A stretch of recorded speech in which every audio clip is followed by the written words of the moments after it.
All right, let's come back home now, and there is no relief in sight from rolling power cuts by Eskom and the small businesses which continue to suffer. Today, we continue our focus on the small business community and in particular the township areas, and we're taking a look at the impact particularly on production of the low cost of bread and how it affects multiple businesses. Govan Whittles is with a local baker in Katlehong and joining us now. Govan, good morning to you. How has this whole disaster of load shedding, because at least that's what one engineer who sat with me in studio here yesterday described the situation, that this is now, quote unquote, a national disaster. Good morning. Yes, well, it's affecting local businesses, particularly small businesses, Oli. And what's interesting about where we are in Katlehong is that the people here have created a small business cycle for a number of products. Obviously, they continue to buy from big chain stores, cash and carries, but in one of the areas that they are succeeding is in the production of low-cost bread. Essentially, the bread gets baked in Katlehong. It's distributed to all of the spazas in the area, which are all South African owned, and the local food production cycle is also affected because people who make kotas, who make magwinyas in the area are able to use this much cheaper bread, price their goods very well, and are able to keep the money in the township. Now, we're taking a look at that entire value chain, and today we'll start with the people who sell the kotas, who are at the end of the value chain, who interact directly with the consumers.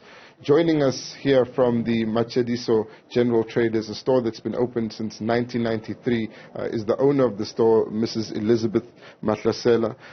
She'll speak to us about how things have changed since the power cuts have come in. Then we'll speak to her son about the effect of the low-cost bread and the fact that that's out of production somewhat. Mrs. Matlasela, thank you for your time. So you've been running the store since 1993. Just tell us about your experience with the recent load shedding and how it's affecting your business. Load shedding is affecting us. We don't get profit anymore. Most of our stock, what we are using, not get well. We are using Polonese rations, but most of the time are not well because of load shedding. What do you think is going to happen if the load shedding continues? It's going to affect many people because there are people who are using this bread. It's cheaper than the other brands. So they are very, very affected. They can't afford the higher price. They afford less prices. Mrs. Matlasela, you've been here since 1993. Yes. Just tell me how you feel about this power cuts and the difference between then and now. No, the power cuts affect us very, very much, more than before. Yes. All right, thank you so much. Mrs. Elizabeth Matlasela, the founder of Machediso General Traders. Let's bring in her son, Tsepo, who's helping his mom run this business here. Tsepo, you guys buy the bread from a local distributor. Yes. It's baked by a local bakery. It's a unique local cycle for the township economy. It's really kept the businesses in Katlehong alive, but it's being thrown out because of power cuts. What's your experience been here? Okay, so the problem with these power cuts, as my mother was saying, is that they have certain ingredients they use for kotas. So due to load shedding, you have a lot of like your polonies and so forth that get spoiled. So they have to throw some of them away, which is bad for business. And in regards to the local bread, it has helped a lot because it's much cheaper. It's much more affordable for the locals. We don't only use it to do quotas, but as well to sell to the community. So the community is benefiting a lot, and we feel like it's more cheaper, more affordable, and yeah. What's the kind of frustrations you guys have been through in running the business here with the recent Stage 6 power cuts? Okay, so the problem is you have load shedding for like 10 hours in 24 hours. That is bad for business. My mother has had to replace or repair some of the fridges. We have like your milk that is spoiled when it's in the fridge, and the fridge is not working for a long time.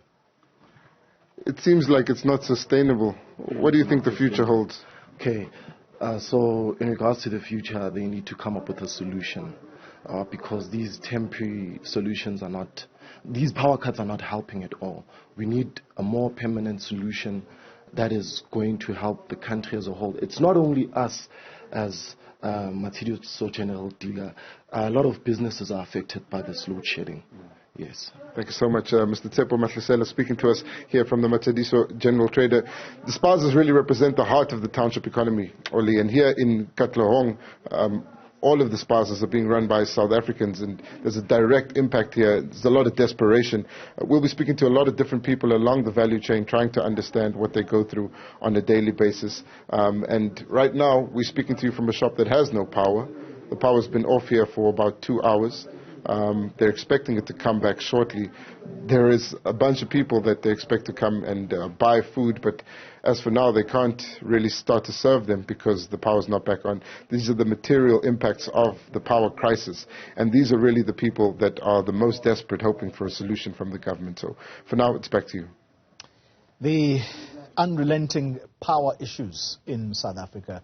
Govan Whittles out and about trying to get the experiences, particularly of small businesses. Thank you very much for that update. Well,